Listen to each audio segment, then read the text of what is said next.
Hello and welcome to Nationwide. I am Olajide Bello. You can follow this news broadcast live on our website at nta.ng/live or on any of our social media handles displayed on the screen for updates. The Minister of the Federal Capital Territory, Nyesom Wike, has ordered the arrest of the owner of a collapsed building on Lagos Street, Garki, Abuja, where 2 people have been confirmed dead, with some injured. Dr. Alabi, who was at the site, reports that the minister also pledged to offset hospital bills of the victims. The construction of substandard roads in the Niger Delta will no longer be tolerated and should not be contemplated by contractors handling projects in the region. Minister of Niger Delta Development, Abubakar Momoh, gave the warning while interfacing with heads of departments in the ministry. Ikechukwu Ndukwe reports. The renewed hope agenda of the federal government is to the Niger Deltans what a physician is to the sick. For the new minister, Abubakar Momoh, the restructuring of the ministry from the Ministry of Niger Delta Affairs to the Ministry of Niger Delta Development is a call to greater commitment to the affairs of the people in the region, thanking the president for appointing him to pilot the affairs of the region. The pace of work has been a bit subdued in the absence of ministers. Now that you're coming, I can assure you that all of us are geared up. We're ready to give you the maximum support in order to achieve the objectives that you have come with from Mr. President. But in the past, particular projects that are executed by the NDDCs, they are nothing to write home about in terms of roads. Within 2 or 3 more years, they give way. But I think this time around, we try to focus on that seriously, so that if you want to build 1 kilometer network road, let that 1 kilometer be 1 kilometer that can last for the next 30 years. He warned that the days of substandard projects are over, promising to ensure that the Eleme One Road in Rivers State, Benin Wari Road, among others, are given prompt attention. NTA News. To drive the sustainable socio-economic resilience of the most vulnerable individuals in the country, the National Emergency Management Agency is presenting relief materials to 12,627 households in Plateau State. The report. Intervention was necessitated as a result of the 2022 flood disaster, which devastated many communities across the country, including communities in Plateau State.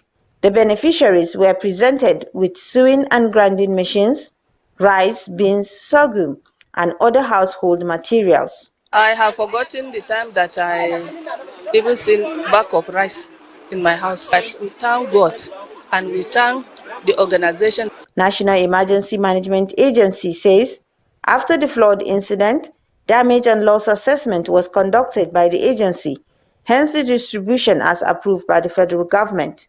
The intervention is expected to stimulate value chain activities at the grassroots, and the livelihood support items are meant to help artisans to improve their businesses and grow the economy.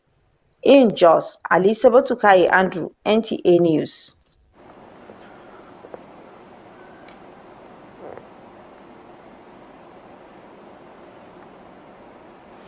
Well, let's join Caleb Gochin in Jos to tell us more about the flag-off of the Special National Economic and Livelihood Emergency Intervention to persons affected by the 2022 flood and most vulnerable persons. Caleb, over to you. Olajide, thank you very much. As you know, disasters are not occurrences that anybody prays for, but they do happen. And for the people of Plateau State, they have had some share of that. This is 2022 we're talking about, when flood ravaged a lot of communities. But it is one thing to promise, and it is another to fulfill. So the promise to give some succor to the people have come today. And I'm here with the Plateau State Supervisor, Special National Economic and Livelihood Emergency Distribution. Akyode Sahid, who oversaw the distribution of these materials to the people. So he will tell us how it actually went, because most of the people have come and gone now. But how did it go, sir, with the distribution of these materials today? It went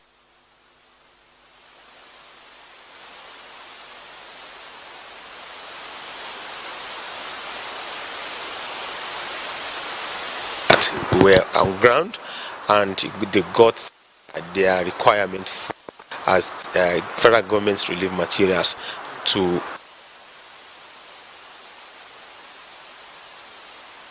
Okay, thank you very much. So they.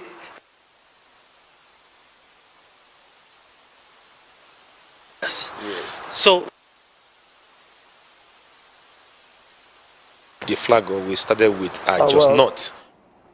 Well, we do apologize for the hitches in the audio from our JOS Network Center. Moving on, the Kaduna State government has rolled out plans on how to spend the 5 billion naira federal government intervention fund to cushion the current hardship being experienced by the residents as a result of fuel subsidy removal. Muhammad Umar Ajingi reports.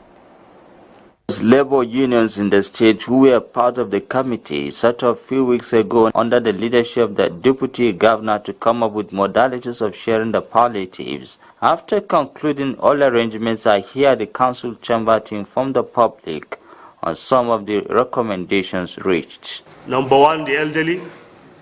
Number two, people with physical challenges.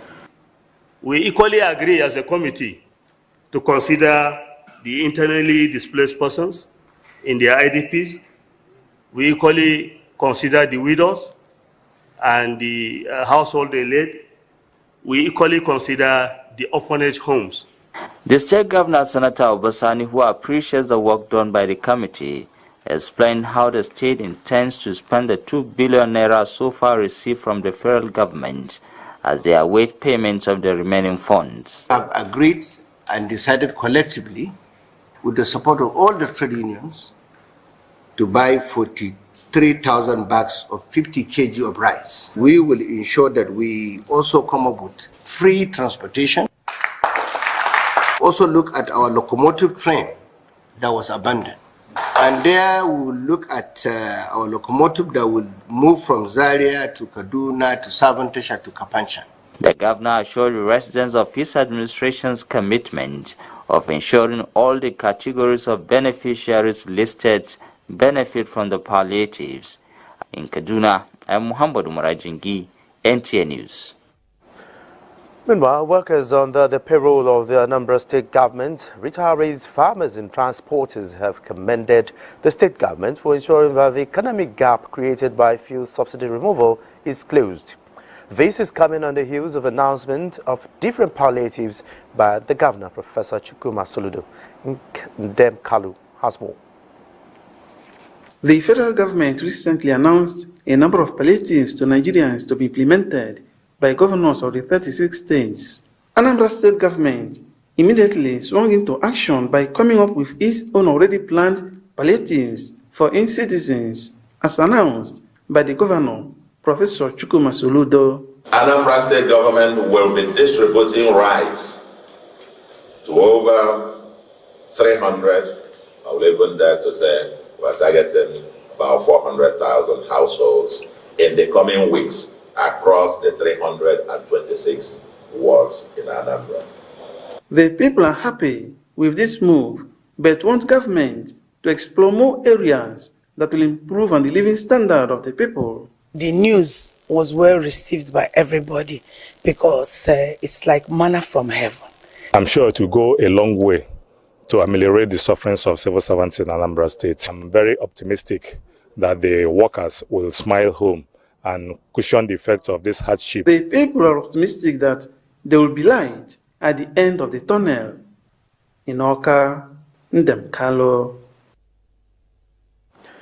And Chinyere Fesio-Koye is standing by in Oka to tell us the modalities put in place by the state government to ensure an inclusive participation of the targeted citizens, especially farmers. But before then, let's take a Okay, we've already taken in-depth report on the palliative. So, Fessi, you can go ahead.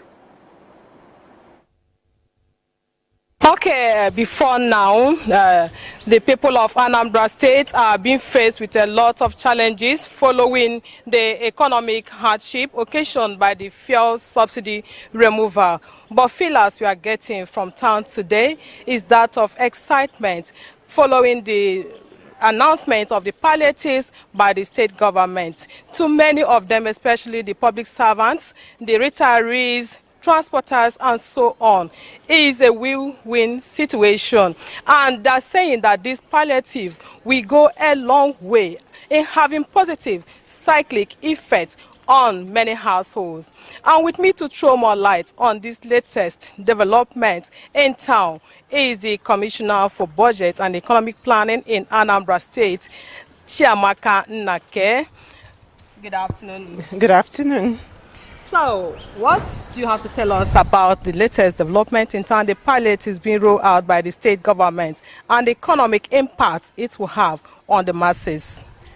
The palliative announced by Mr. Governor on Monday is actually an interim response to ameliorate the impact of fuel subsidy on the Anambra. So what is expected to do is actually just to help people to actually keep up. Is an interim response. We have a more long-term, medium to long-term response from the state. However, we understand what is currently happening, the current economic realities, and we think that Anambra needs to actually start feeling the response from the government, and also in the near future, also even a bigger plan. So this is one of so many things we aim to do, but this is like an immediate and shorter response to this impact of fuel subsidy. So this is short term. We have medium to long term plan that the Anambra will see in the next few months. Yeah. How would the state government ensure that these palliative does not toe party lines in its implementation? Prior to now, the Anambra State government was already working on a social register, which is actually aimed towards identifying the most vulnerable persons in Anambra State.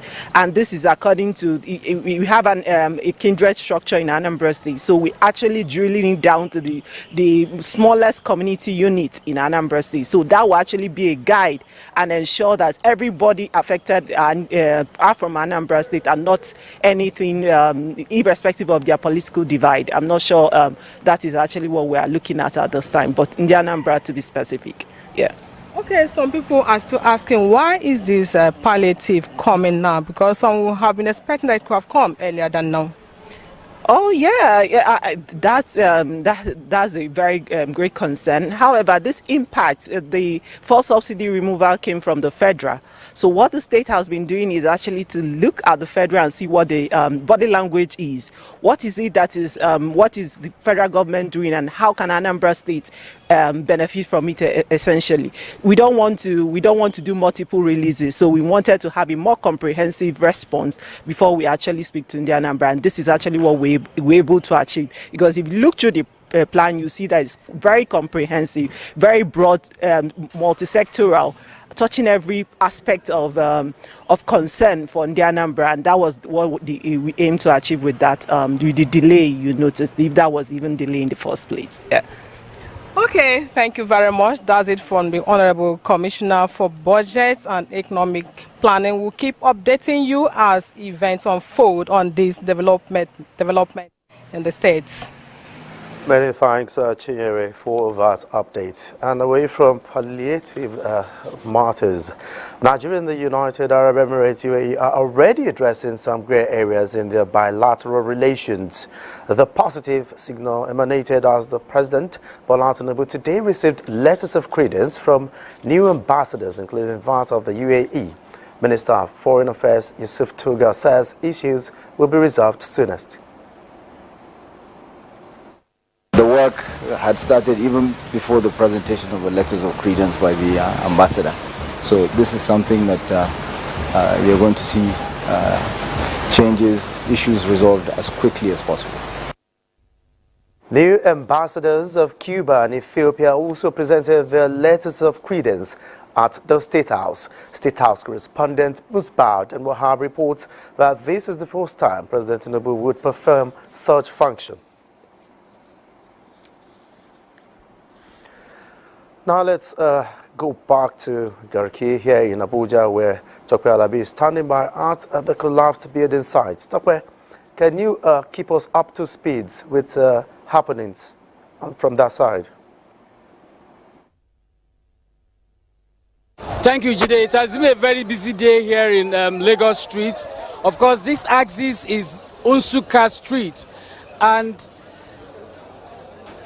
the information reaching me on getting to this spot for this update showed that the person that owns the house has been arrested. He has been called for interrogation, and efforts of the security agencies is going on, particularly with the order that the Minister of the Federal Capital Territory, Nyesom Wike, gave when he visited the scene of this incident earlier today. About 37 of them that are still in the hospital are still taking treatments. Of course, we do not expect more casualty, but what is happening is that a lot of them are still being stabilized in their various hospitals. We expect that the directive given by the minister will hold. Of course, there is this sensitization that these people living in this area are supposed to be resettled at Akpo resettlement area, and the minister also wanted this to happen in a short while. Of course, the directive has been given before he came on board as the minister. I have a few of the residents around here who will talk to me about what has been going on, particularly at the scene of this incident.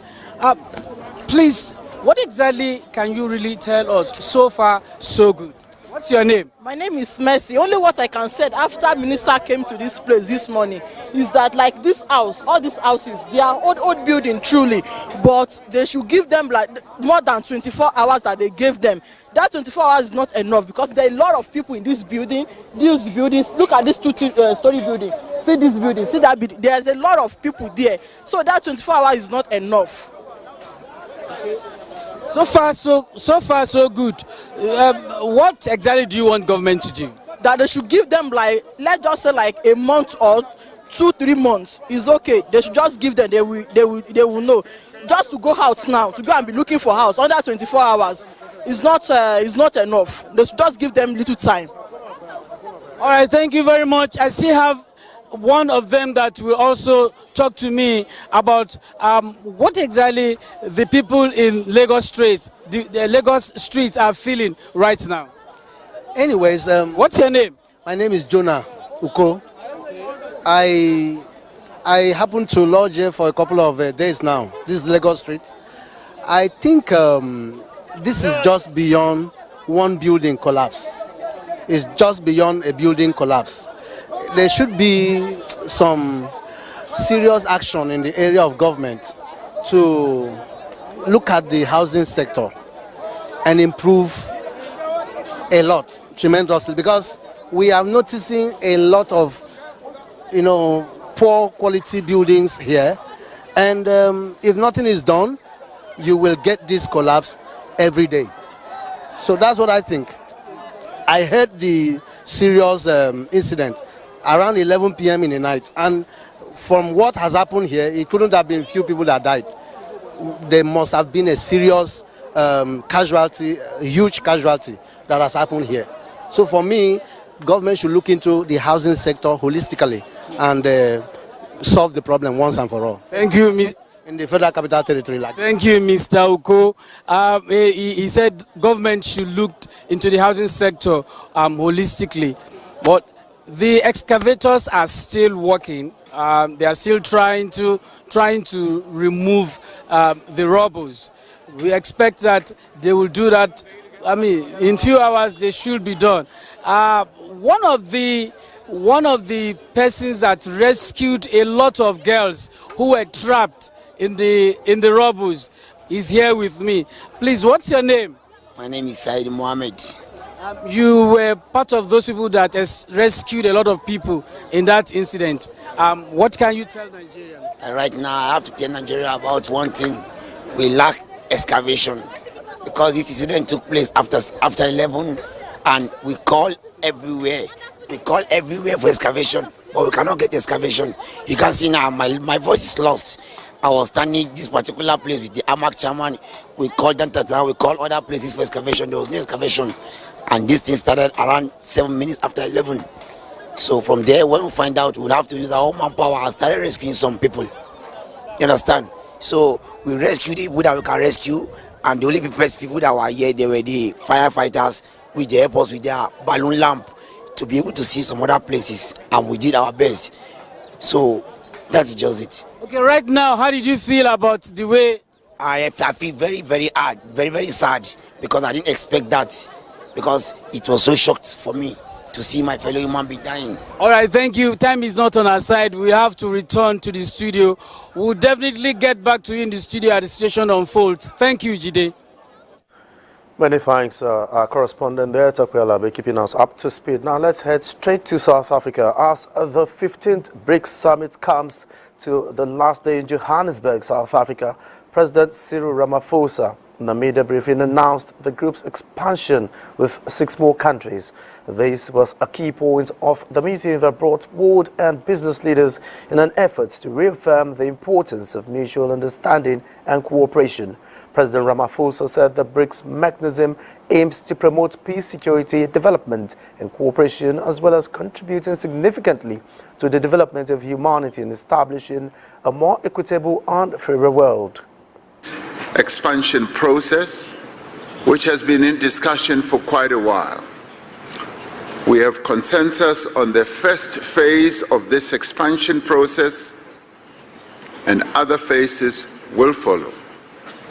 We have decided to invite the Argentine Republic, the Arab Republic of Egypt, the Federal Democratic Republic of Ethiopia, the Islamic Republic of Iran, the Kingdom of Saudi Arabia, and the United Arab Emirates to become full members of BRICS. The membership will take effect from the 1st of January 2024. Ramaphosa said BRICS had, since its inception, had a positive effect on the international system as the countries have individually emerged to assume new economic rankings. And back home in Nigeria, the strategic role of brand building by the Nigerian Institute of Public Relations will be harnessed by the current administration to inculcate integrity into the citizens.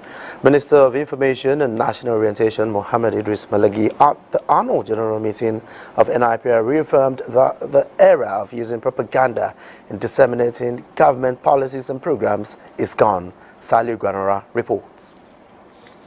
As a fellow of the Nigerian Institute of Public Relations for many years, the function provided an opportunity to rub minds with members of the NIPR on the need to deploy their wealth of experience in providing strategic advice in image and corporate rebranding of Nigeria in order to add value to the government reorientation agenda. You are aware that the focus of government now is how to restore the confidence of the governed in government and its institutions. You are aware of the vantage and strategic intervention that the communication spectrum can assist tremendously in making the profession more relevant and more focused to achieve national expectations and concentrating on the key issues that predominate our national life today.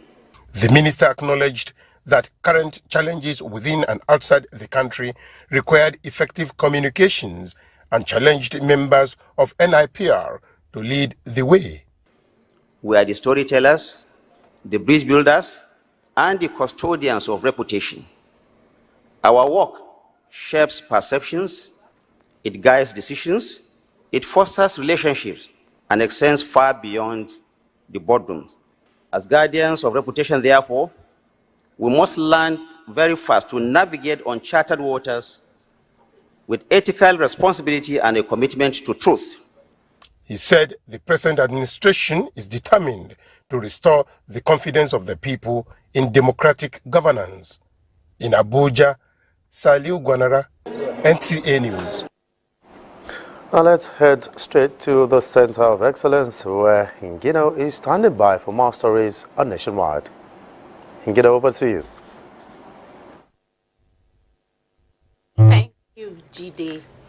The Acting Inspector General of Police, Kayode Egbetokun, has assured Nigerians that the ongoing reforms spearheaded by his office will birth a police force with respect for human dignity, accountability, and transparency as its driving force. The police boss was speaking at the inauguration of the first Police Complaint Response Unit at the Lagos Police Command. Joel Pupola has the report.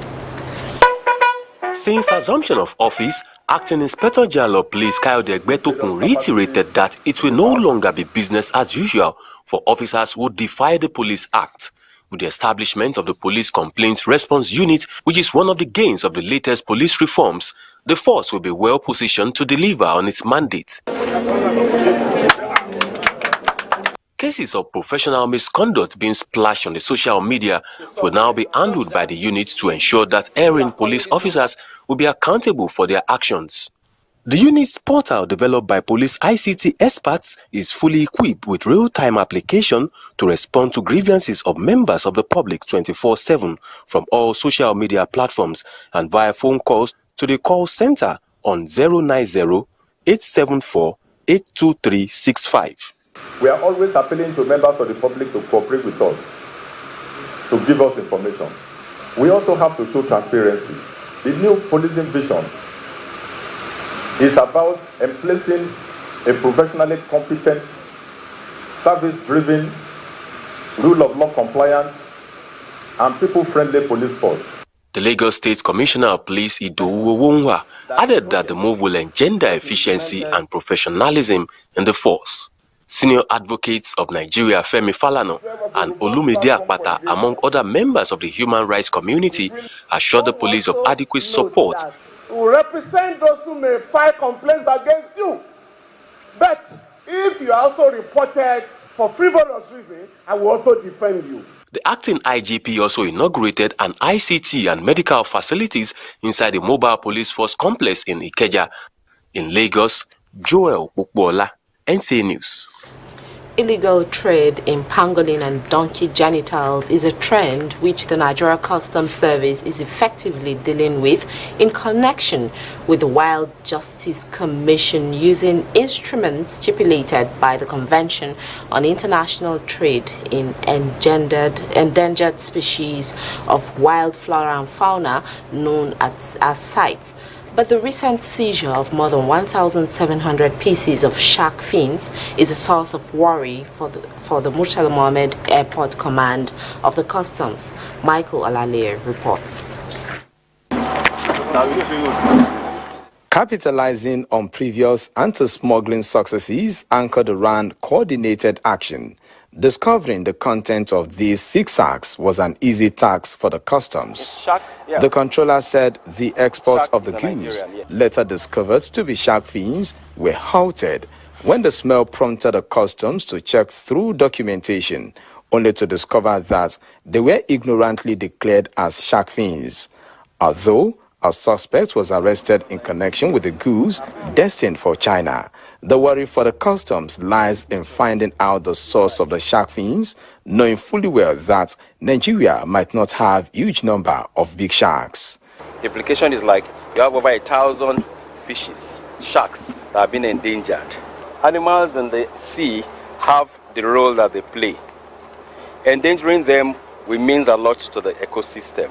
25 sacks of donkey genital organs, which the customs confirmed came from Abakaliki in Ebonyi State, adds to the long list of using the airport to transport such items.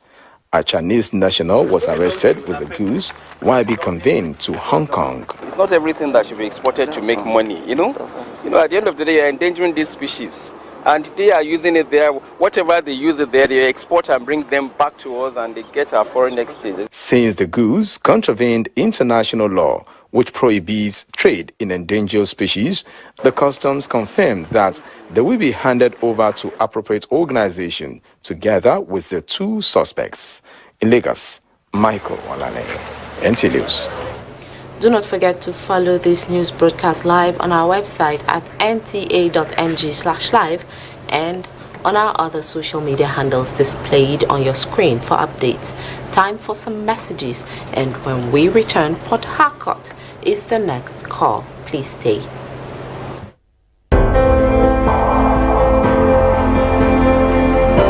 Our commitment is to promote the greatest good for the greatest number of our people. On principle, we shall never falter. We will get out of this turbulence. And due to the measures we have taken, Nigeria will be better equipped and able to take advantage of the future that awaits her.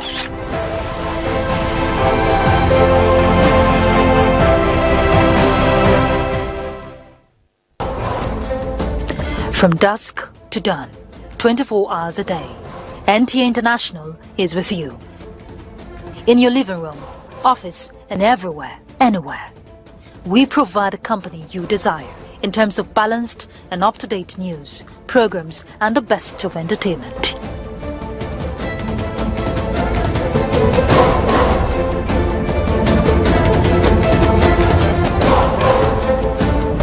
Tune in to DSTV channel 251, GoTV channel 91, Freeview channel 264, or live streaming via www.visiontv.co.uk. Application for iOS or Android. Intelsat 901/332.5 degrees east. You can also see us on Facebook and YouTube for quality content on the go. NTA International, Africa's window to the world. Next week, we will be paying a visit to the Presbyterian Primary School and St. John's Primary School. These are two of the schools that Airtel Touching Lives have assisted in their Adopt a School program. And in our new story, we'll visit Chinedu Mogul, is the founder of Green Fingers Wildlife Sanctuary that is making a difference in both conservation of wildlife and recycling of waste material that he uses to create fashion garments. Very innovative. Touching lives. NTA Television College JAWS is calling on candidates who obtained a minimum score of 100 in the 2023-2024 JAMB Unified Tertiary Matriculation Examination UTME and are interested in our 2-year National Innovation Diploma NID program to select the college as their first choice institution. Such candidates must have a minimum of 5 O-level credits in relevant subjects, and they are expected to apply for any of the following courses: film and television production, broadcast journalism, and television engineering technology. We also call on UTME candidates who obtained a minimum score of 180 to select NTA Television College as their first choice and apply for our Bachelor of Science degree program in Mass Communication. These candidates must have a minimum of 5 O-level credits in relevant art subjects, including English language and mathematics. Direct entry candidates are also required to select the institution as their first choice before they can gain admission into the college. For more inquiries, please visit NTA Television College near Old Government House, Rayfield, JAWS, or call any of the following numbers: 0806-980-9807 and 0803-079-5335. You can also visit our website at ntatvc.edu.ng. Registrar, Announcer.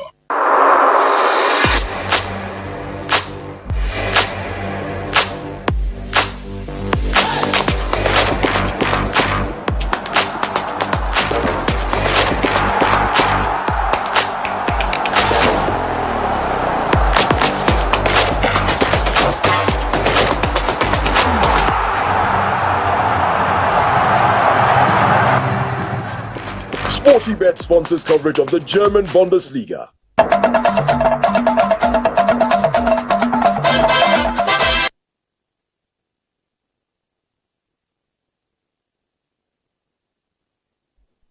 And welcome to Port Harcourt.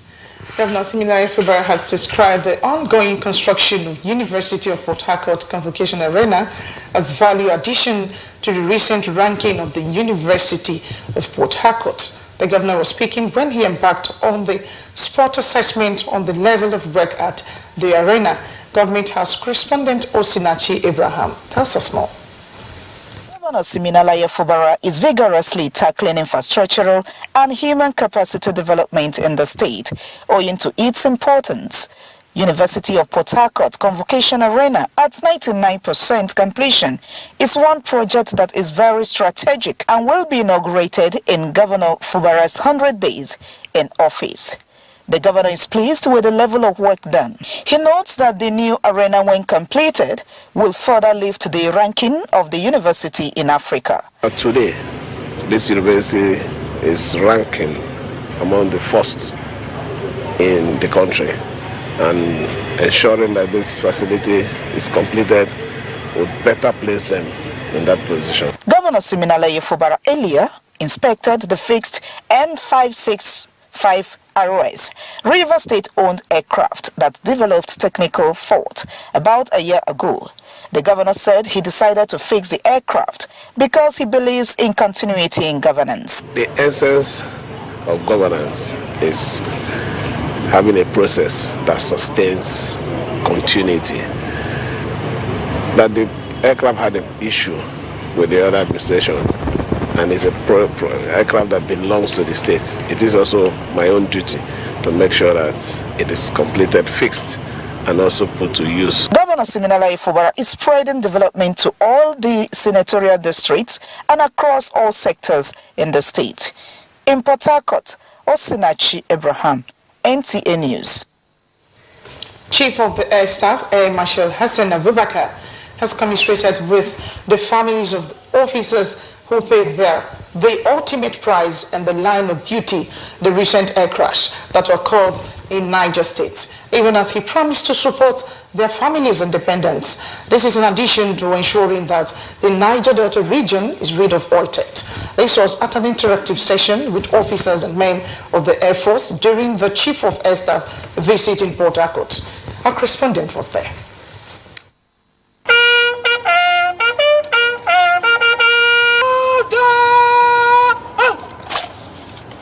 A military with a dampened spirit cannot achieve much for the nation. Hence, the visit of the Chief of Air Staff, Vice Marshal Hassan Bala Abubakar, to interact with the officers and men of the 115 Special Operation Group to boost their morale and ensure they step up their game in serving their fatherland better. The Chief of Air Staff also commiserated with the widows and families of fallen heroes recently involved in the 14th August plane crash to encourage and assure them of the Air Force High Command's determination to support and see to their welfare. We are as well deeply pained and deeply feel the sorrow that the families also feel. I want to assure you, the family members, that the Nigerian Air Force will be there for you. Challenges that you may be facing arising due to the loss of your loved ones, we are able to assuage those challenges for you. For the widow of Flight Officer Laribe, who lost his life in the recent crash, Esther Alaribe says the visit of the Chief of Air Staff is reassuring and relieving. My son and I will really miss my husband. I just wish it's a dream. Every morning my son wakes up and says, Dada, like a video call we normally do, and I'll just tell him, babe, maybe sleep back. Daddy will call much later. The Air Force Chief also visited the Nigerian Air Force Reference Hospital, among other places. And that's all we have for you from Port Harcourt. It's now back to Lajide in Abuja. Many thanks, Gabrielle. And let's talk military diplomacy. The Nigerian and British armies have expressed determination to strengthen ties in personnel training and equipment acquisition. This was the focus of deliberation between the visiting United Kingdom Minister of State for Armed Forces and Veterans, James Tebin, and the Chief of Army Staff, Lieutenant General Taurid Lagbaja. The military ties, Lieutenant General Lagbaja noted, will provide opportunity for the Nigerian Army to tap the British Army's rich experience and expertise in counter-terrorism, peace support, logistics and intelligence. I appreciate the BMAT, the OP, Taurus and other British efforts towards our operations in the northeast and other parts of Nigeria.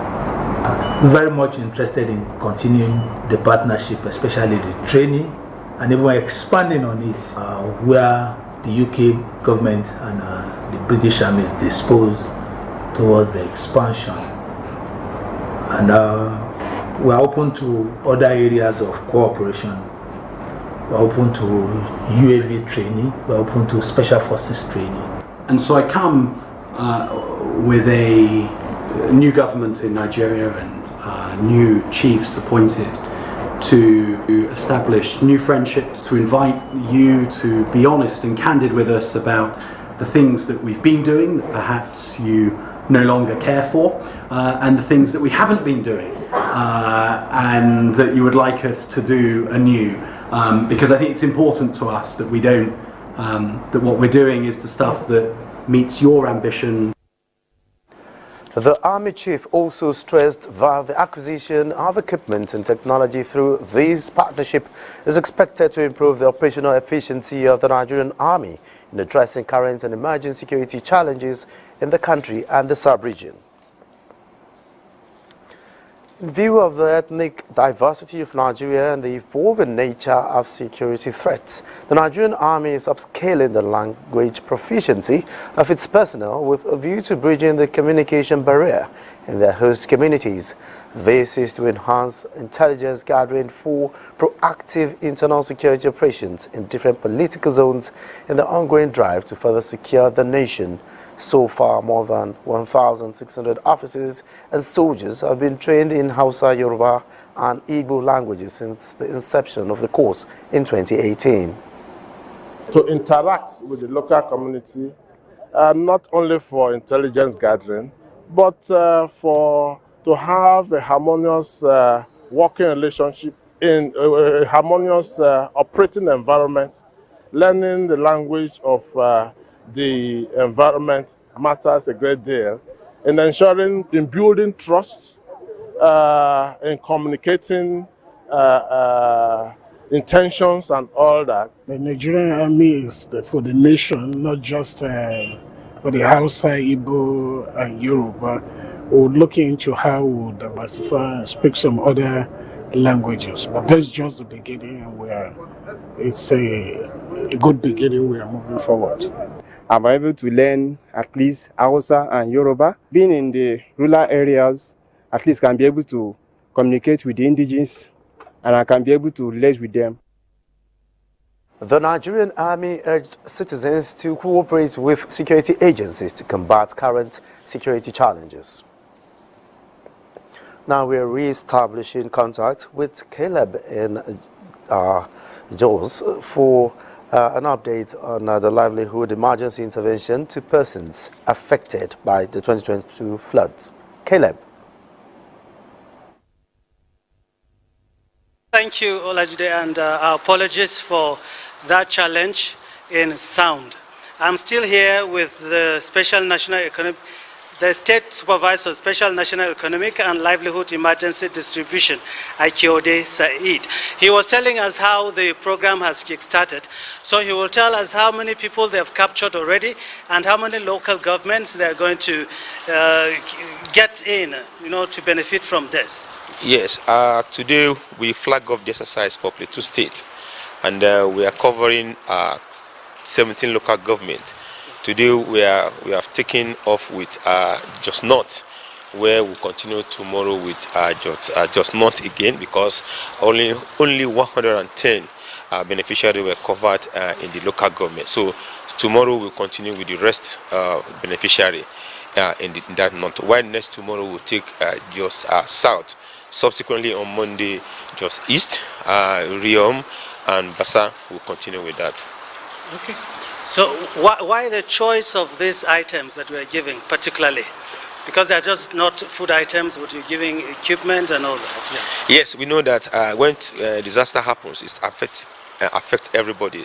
It may affect the petty traders, it affects artisans, it affects farmers. So all categories of people, even the less privileged, who are looking for their daily pay, will equally be affected. So a lot of people were displaced during this flood last year, and today government has recognized them as it's not giving them a palliative as a measures as out of relief to help them to go back to their businesses. For farmers are getting agricultural inputs like pumping machine, like agricultural seed to help them to replant and help to boost the state economy. For those artisans, we are giving them a grinding machine so that they can start again. And for people, we have other things like vulnerable people. We have net, we have food items, not food items. We are giving them rice, millets, maize, cowpea. We are giving to those to really support the okay, we have just a few seconds. I think it's not going to be out of place to give some advice to those living in flood-prone areas. Yeah. The advice is that everybody living in flood-prone at this particular period should please relocate to a safer ground, so that they will not be more seriously be affected. And those people building on floodplain area advised not to do so. For those who have built house on floodplain, they should as well move away to avoid the flood. And people should not dump refuse on the waterways. That is it from Jos. We thank you for staying with us, but we will take a break now, and Nationwide will continue shortly. Thank you. We must all join hands to work hard so that we build a country for our grandchildren. My hope is that we develop as a nation where every citizen is given his due right. There is transparency, honesty, and integrity. Put the interests of this country first and foremost. Interest of Nigeria is being one nation, one people. The need, if I mean, to put things right, things that have gone wrong before, to try and put right, for this, for the love of country. For procurement of contracts, partnership, promotion, publication, manufacturing, STBS, start times, lectures, ICT and training, production and sales, TV expos, events, local and international roadshows, exhibition, both local and international. We are at Area 11 Garkia, Abuja, opposite Abuja Geographical Information System, AGES, or visit our website www.ntatve.com.ng and our social media platforms, Twitter at NTATV Enterprise, Facebook NTATV Enterprise, Instagram at NTATV Enterprise, and these numbers on 070-3502-6056, 090-19557180.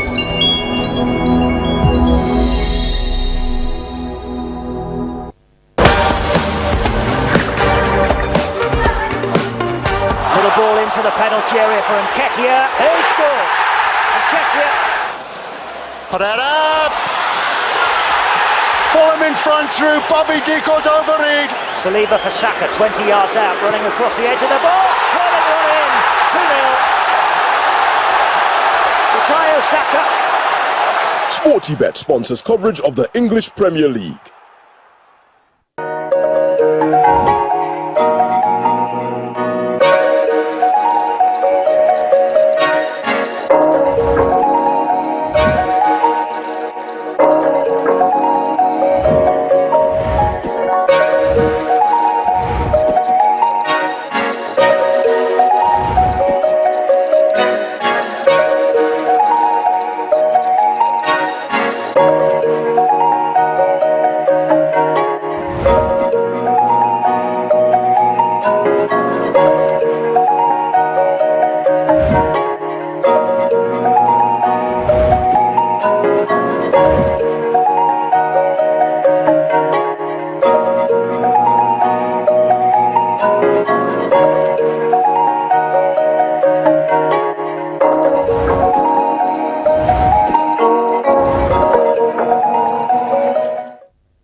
Fortibet sponsors coverage of the Italian Serie A.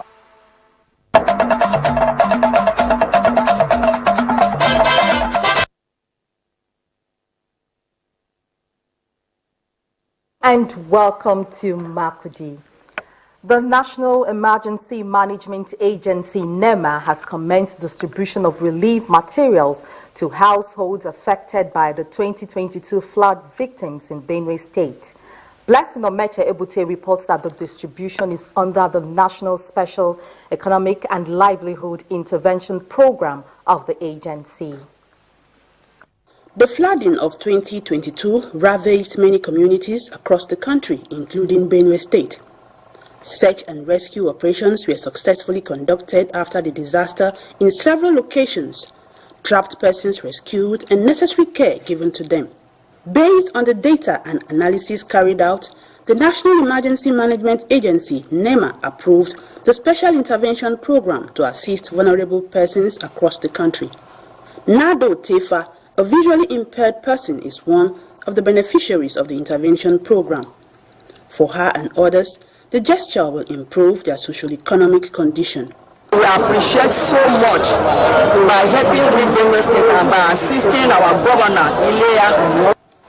Governor Hyacinth Alia, who appreciated the federal government for the gesture, stated that as part of measures to further cushion the effects of subsidy removal, his administration will train 2,000 youths in computer-based programs, provide grants for 5,000 women in cooperatives, seeds and seedlings for farmers, pay salary arrears, pensions and gratuities.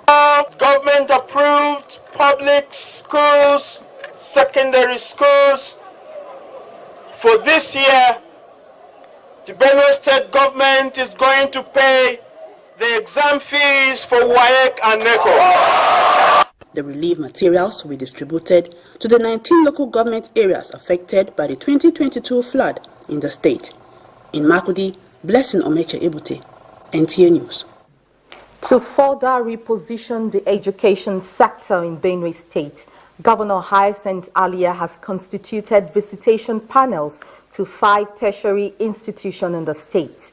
The governor, represented by his deputy Sam Ode, charged members to exhibit high sense of professionalism in the discharge of their duties. Simbiat Agbaji reports.